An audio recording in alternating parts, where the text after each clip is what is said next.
সঙ্গম যাওয়ার রাস্তা দেখতে পেয়েছেন।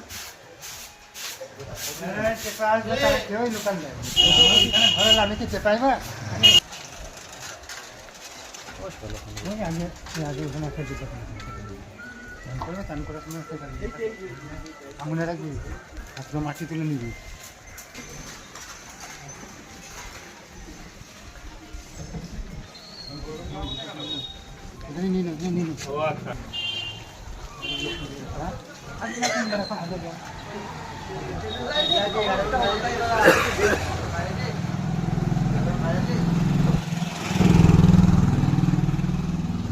আর একটু চলে এসেছি আমরা ত্রিবেণী ঘাটের কাছে।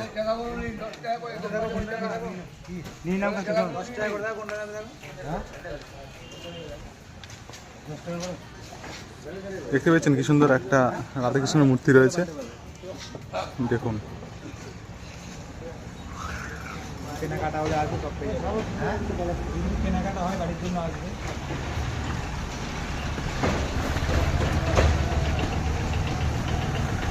এই দেখুন আবার এখানটা করে একটা রাধাকৃষ্ণের মূর্তি রয়েছে, দেখতে পেয়েছেন।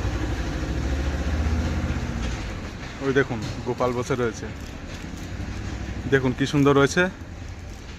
নবদ্বীপে যা দেখতে পান এখানেও দেখতে পাচ্ছেন, তাই না? ভগবান তো সব জায়গাতেই আছে না। তো চলুন আপনারা ত্রিবেণী ঘাট দেখবেন আর কমেন্টে জানাবেন কেমন লাগলো।